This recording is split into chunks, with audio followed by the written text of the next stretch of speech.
do I age well? It's something I often ponder on.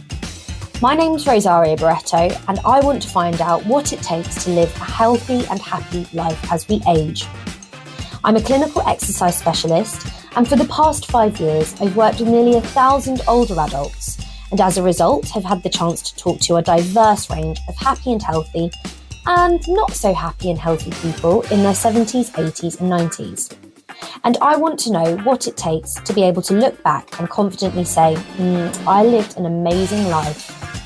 Why not join me in this exploration on what it takes to live happily and healthily and learn how to age well?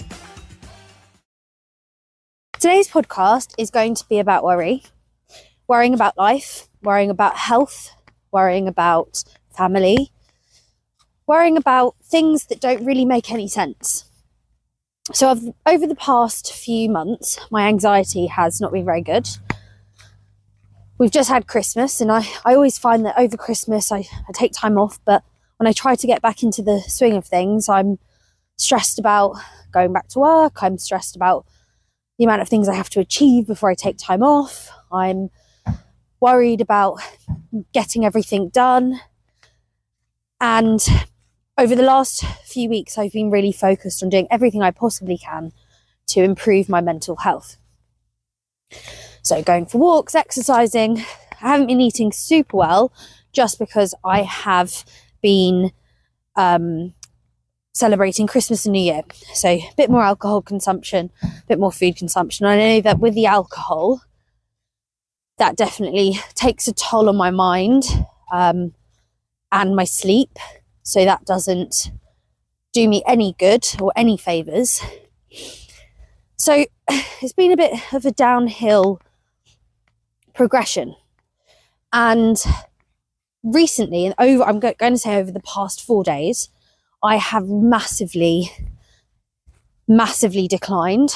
I'm constantly worrying to the point where every kind of moment of the day, there's something else that I'm worried about. There's something else, whether it's making sure I get everything done, worried about having too much to do on my to-do list, worrying about family members dying, worrying about a variety of concerns that they're very intrusive thoughts. So I have been trying to do my best to learn about worry and what it takes to manage worry and whether it's a normal thing or whether it's something that I should be concerned about. Because the amount of worry at this moment in time has been consuming my days. I haven't been able to sleep because everything I'm thinking about is worry, and I panic when you panic at night and you like bolt upright and you're like, oh my gosh, I've got to go and do this. Stupid things like that. So what I've come to the conclusion is that worry is very uncontrollable, but it comes along usually when we're not settled, when maybe there's a trauma associated. So through my own exploration, I'm 6 months ago I was in a car accident, and from what I can read, obviously this physical trauma can then refer into more of a psychological trauma and trigger anxiety.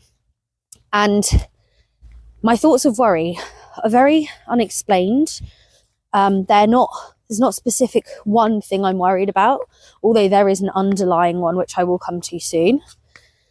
And with that, the learning that I've done over the past few days about how I can manage worry has identified a few areas. So we've got kind of your more traditional things. So exercise, super important, getting up, moving, going and distracting your mind. So focusing on this idea of using distraction to basically quieten down or make more noise than the worry that's going on in your head. When you're exercising, your body's moving, you've got to think about what you're doing. You maybe have a social element to it, which I definitely do and I value so much. You also have things like walks, and those can distract you because you're stimulated by other elements, or you could listen to a podcast which distract your mind.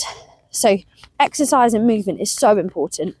And I've found that, and I've justified that by doing it, learning from it, and also experiencing the benefits of that alongside my worry. The other element is distraction from a mental point of view. So doing things like meditating and breathing. I'm a very big believer in breath work and how meditating and mindfulness can not only improve your sense of self, but also distract you from your own thoughts.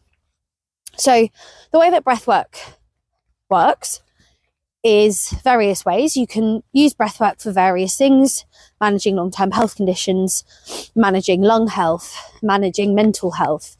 And there are various kind of strategies: long breaths in, long breaths out, holding your breath, different things. Now, I usually just go to my basic 4 breaths in, 4 breaths hold, 4 breaths out. So essentially that's 4 seconds in, 4 second hold, 4 second out. And then I do that 4 times, and then I increase that to 6. So 6 seconds in, 6 seconds hold, 6 seconds out. And I keep doing that until I find that the pace of the breath is probably quite challenging, and I hold on to that number for as long as I need to. And by the end of that, my mental focus is completely different. I've calmed down my central nervous system. I'm reducing that intensity of thought, and I've managed to improve my internal stability, specifically around my upper body. When it comes to mindfulness, there's another element to this: talking or imagining things that can re-ground you. So, for example, kind of your more traditional meditation that maybe we have heard about, or that we're used to if we are a kind of novice to it, are meditations around colours or meditations around movement. So wriggling your fingers, elongating your spine, different things like that. Or what colours can you feel, and how is that affecting you? So those kind of very traditional meditations, which actually I personally find quite challenging to engage with, have been really helpful during this time where my mind is completely spiraling out of control. I'm distracting myself by thinking about my toes, me curling my toes in, my elongating my spine. Is my neck aligned with my spine? Different things like that have really, really benefited me. Additionally to this, I have found that my talking element is so important. So I kind of suffered in silence for a few days. Now, I know a few days doesn't sound very long, but when your mind is that out of control and you're just constantly thinking like about ridiculous things that are like super highly unlikely to ever happen, it's so hard to feel happy, and it's so hard to feel okay with life, because that then leads to feelings of lack of self-worth. I've lost my confidence, and it kind of comes to that underlying worry of like lack of success in life. So for me, that's something that's really, really important for me to be successful, not just from a monetary perspective, but from a health perspective. So like a physical performance perspective, as well as being able to just move well and not have any injuries or long-term health conditions. And also just bring up a family, like be a successful mum eventually, and be a successful wife and family member and friend. All of those things for me are success, and I've been worrying about that so much recently.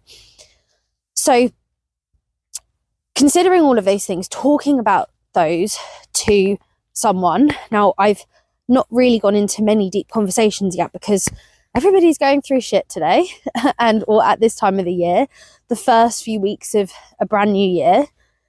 And I do feel responsible for kind of, I don't know, putting that pressure on other people. And I don't really like to kind of share things that maybe might trigger other people. I'm like such an empath, like highly empathetic, that it's actually, I don't think it's necessarily a good thing, because it affects my mental health so much and it makes me think about everything that I do.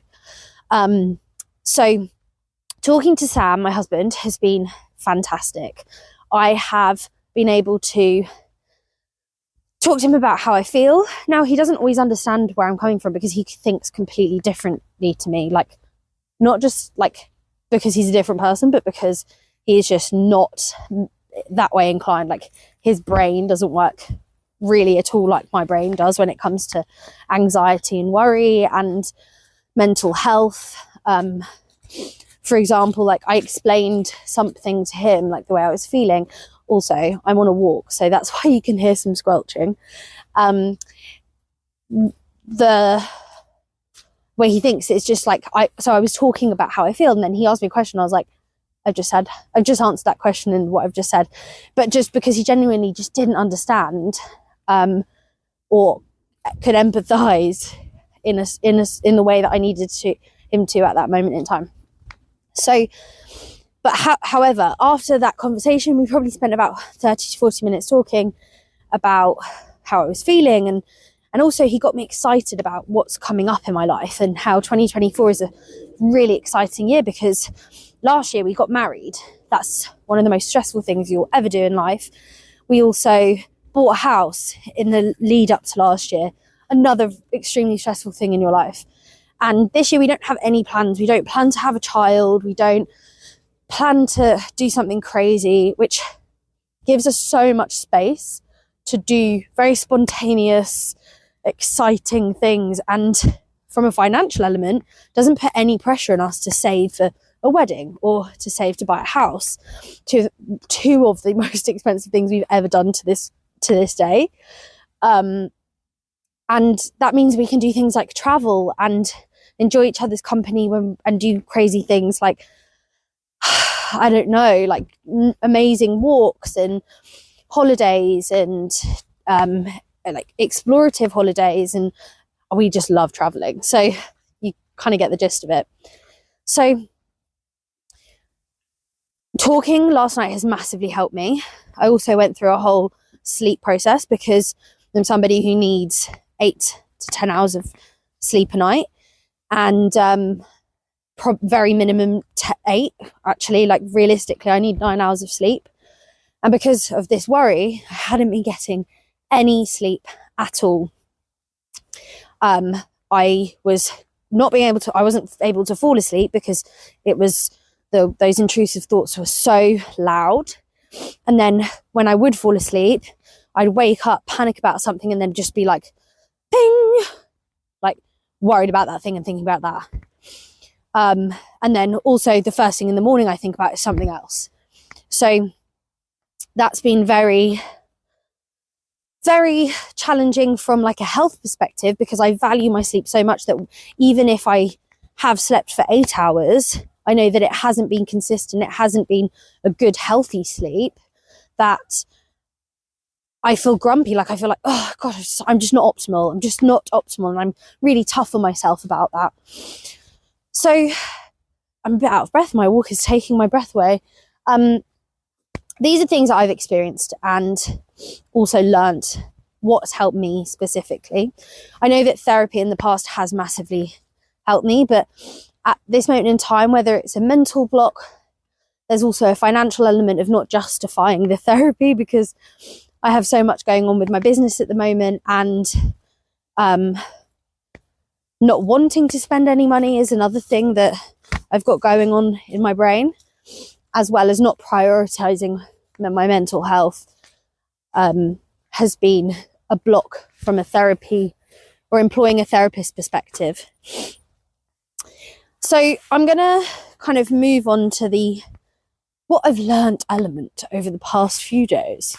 So I listened to quite a few podcasts about worry and how to manage it. And it was really hard. It wasn't easy to find podcasts that supported me specifically just about general worry and anxiety. But one that did really help was the mindset mentor. And he talks about just moving when we worry. Just as soon as that intrusive thought comes in, just go and move. Like, do 10 star jumps, go and stretch your body, go for a walk. Just any movement is beneficial, and that's been fantastic.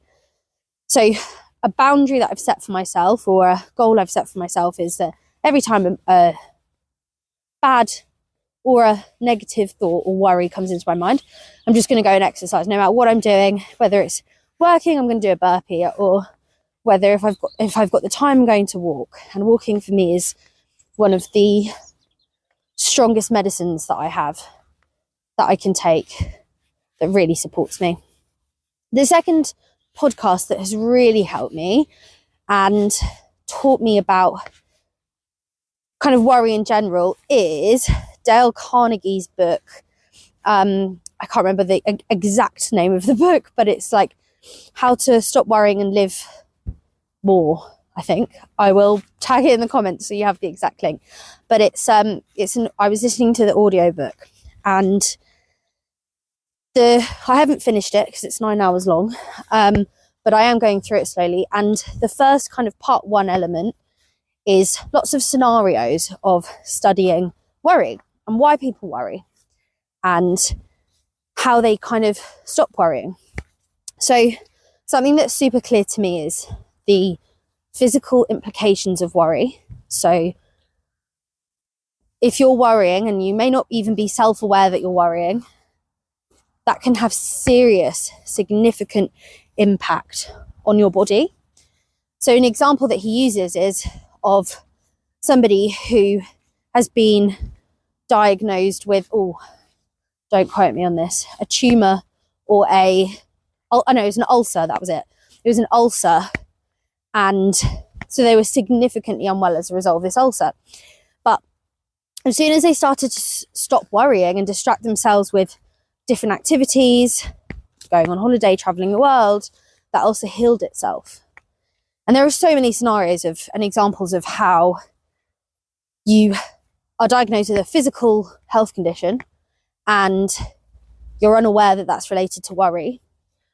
But as you stop worrying, that physical health condition then heals itself. So actually taking time to be self-aware of whether you're worrying, what's the cause of your health condition, whether it's physical, whether it's mental. I'm a big believer that everything's pretty much controlled by the mind, and whatever's going on in the mind will then impact your body elsewhere. I've noticed that my body is super swollen at the moment, and not just from eating lots of yummy food and drinking lots of wine swollen, but a general inflammation throughout my body, whether it's my fingers to my thighs to my face. It looks like I don't look the way I'm used to looking. I don't feel the way I'm used to looking. My rings on my wedding finger are so hard to take off, and I take them off quite regularly because I go to the gym and I don't want to damage them. But taking them off at the gym takes me 5 minutes to just get through the pain of that, whereas I'm not used to that. It's not usually that tight. So where was I? Yeah, talking about swelling and inflammation. So my body is, in my opinion, reacting to this stress, reacting to this anxiety, and it's expanding. My inflammation levels are higher. My stomach doesn't feel great. My muscles are so tense. Now, this isn't a severe physical reaction, but it is a physical reaction. And the only thing I can put it down to is stress and anxiety. It can be worse. You can see much, much worse kind of reactions. So fibromyalgia is a really interesting and devastating health condition that so many people have.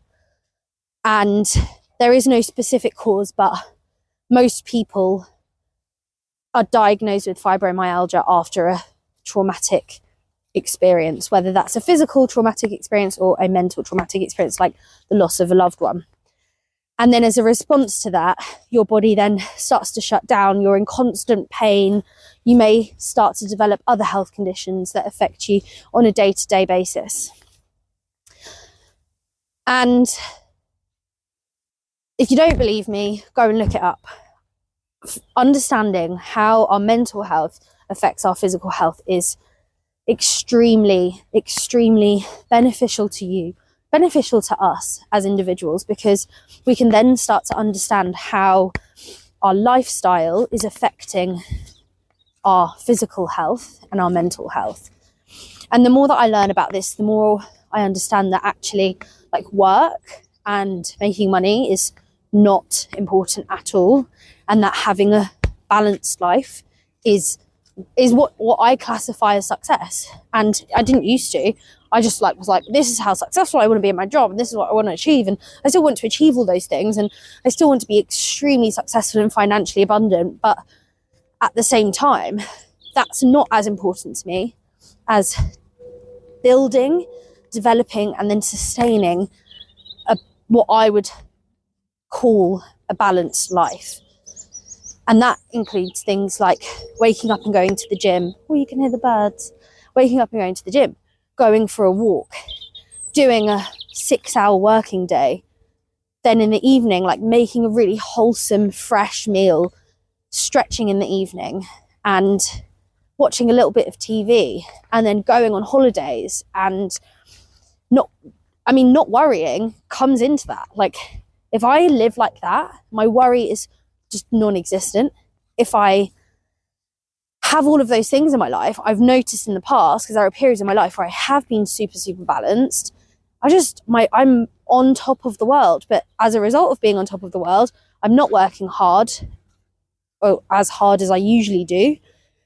And that means that I care less about work, because I'm just it's not that important. I'm really enjoying my life right now. And in the long run, from what I've learned from Dale Carnegie's book and the Mindset Mentor and a few other podcasts, is that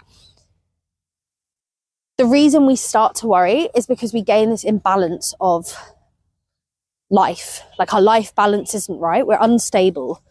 We're either doing too much of something or not enough of something. And the way to be able to sustain that in the long term is by being super self-aware, super self-conscious about the actions that you're doing, the way that you're behaving. If you stop doing a really healthy habit, maybe, for example, Christmas, we stop exercising as much because we have so many social engagements, then we've stopped doing something that is actually doing so much for us without really realizing and understanding that exercising 4, 5, 6 times a week, whether it's going for a walk to an intense HIIT session at the gym, is one of the most valuable things that you started to incorporate into our daily routine or our weekly routine. So fundamentally, worry is a construct that we create for ourselves. If we aren't living optimally, which is ensuring that we are living a happy life, then there's this imbalance not only in our mind, but our hormones, our physical health. And that is a cyclical process in which we are totally unstable in our self and in our being. So my final thing to go through is gratitude. And gratitude is something that I've always found massively helps me with my anxiety and managing my anxiety.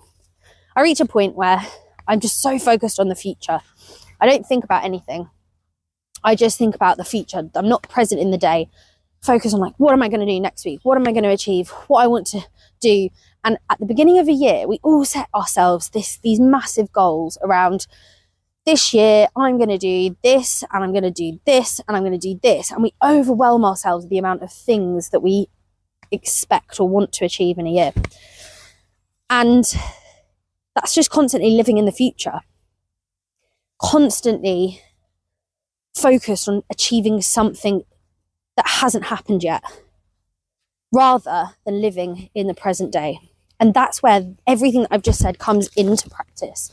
We cannot have a stable mindset, have a stable physical health if we are not living presently and being grateful for what we already have.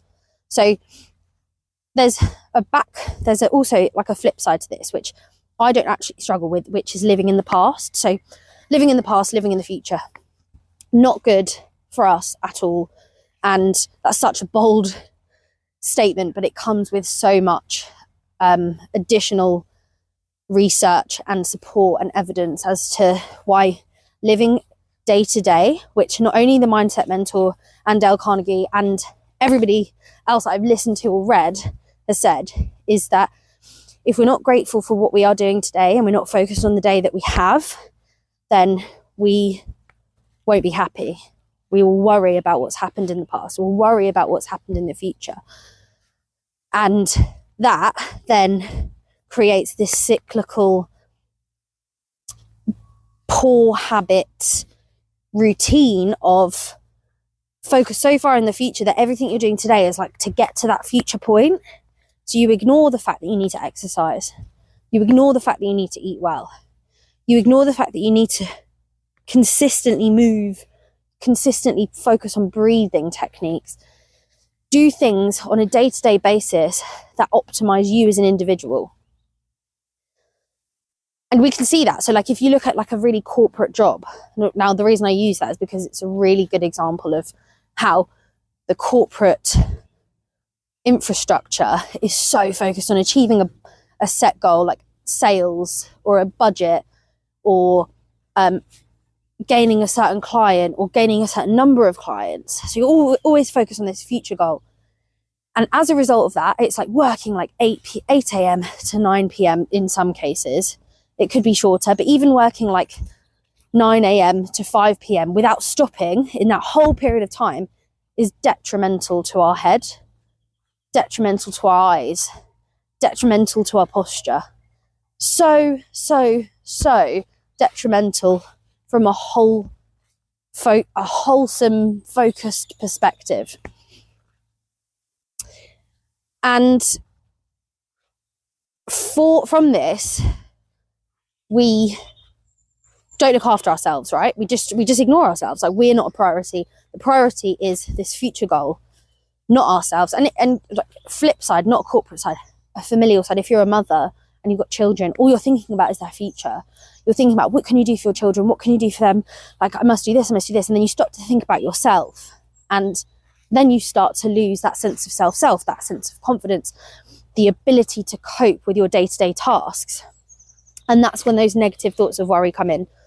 So as a result of all of this, one of the best strategies that I have come to find that works with me specifically, alongside all my exercise, alongside all my breathing, my meditation, is gratitude and being really grateful. Now, I grew up with my parents trying to keep me humble and say, like, be grateful for this. You must be grateful. And I never really understood what they were talking about until I really started to focus on affirmations of gratitude, or gratitude affirmations, where I would out loud say, I'm so grateful for this, and then really like ponder on that. Not just say it for the sake of saying it, but saying like, I'm so grateful for my dog, and then really realizing how much my dog does for me. Like, Biggie is literally the most unexpected, best thing that's ever happened to me. I never ever expected to have a dog at my age. I still feel like a child. I don't feel responsible enough to look after a dog. But I got a dog. He was a rescue dog. Another element of like shock and surprise is that you don't know what you're getting when you get a rescue dog. We imported him from Spain. Like, he could have turned out to be an absolute terror. Somebody caused so many problems, and he didn't. He is literally the best thing that I've ever experienced as a surprise that I didn't know that I needed. And I'm so grateful for him. And I'm grateful for the small things that I never ever, if I look back at my like 20-year-old self and say, you're going to have a house and a dog and you're going to be happy and have such supportive family and friends around you by the age of 27, I'll be like, shut the hell up. What are you talking about? Like, I had absolutely no idea that those things were going to happen. But also, because you're so focused on them, like we're conditioned, especially in the UK, to like buy a house, buy a house, buy a house, get married, have a baby, that when you do get those things, you forget about how hard you've worked to get there, and then you focus on the next best thing.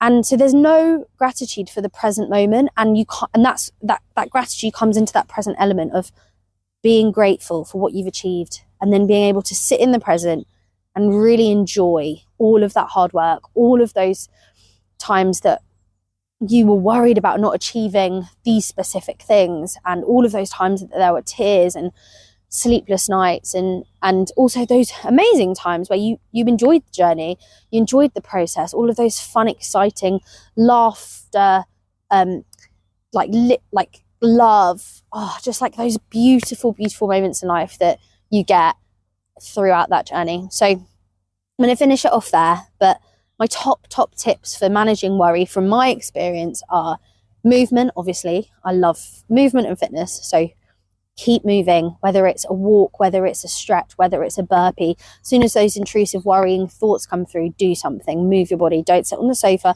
don't watch TV. Biggie agrees, he's shaking. Don't go and do something that's like terrible, like play a game, or like a digital game, not like a social game. They're good for you. Go and do something like that. Next, go and do some breath work. Put on a 5-minute podcast that goes through some breath work. Hold for 4, in for 4, hold for 4, out for 4. In for 6, hold for 6, out for 6.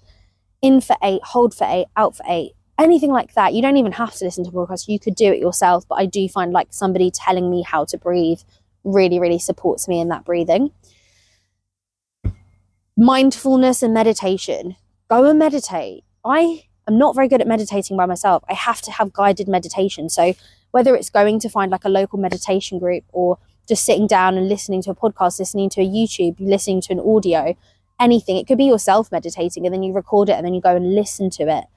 Meditating will naturally distract your mind. There are some absolute fantastic meditation, guided meditations that you can find on Spotify, Apple, anywhere you listen to podcasts. There are hundreds and thousands of meditations out there that you will find one. It will take time, be patient, but use that as a moment to enjoy the process.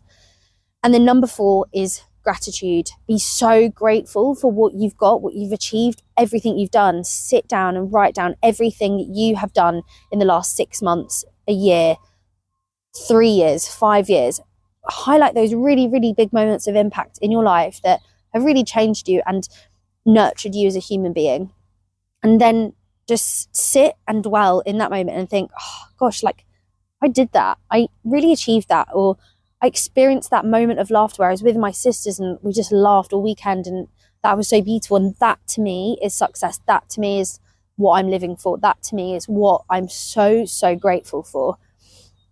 And something that I really, really help is affirmation or gratitude affirmations, like just being really grateful for the basic things. Like I'm basic for the way that my heart beats, and I'm grateful for my hair and my teeth and my eyes. Like different things like that are like, we take everything for granted. Every single thing we have in life we take for granted, and once you really start to be grateful for those things, naturally your mindset will change. You'll feel a lot more happier, you'll feel a lot more positive, and those things that you were worrying about will eventually disappear. So thank you so much for listening, and don't forget to like and subscribe, and I'm going to remind you in about a second to do that, so please don't forget. My name's Rosaria Barreto, and thank you so much for listening to How to Age Well. If you enjoyed the podcast, I'd really appreciate it if you could take a moment to leave a review. Your feedback means so much and helps others to find out about how to age well.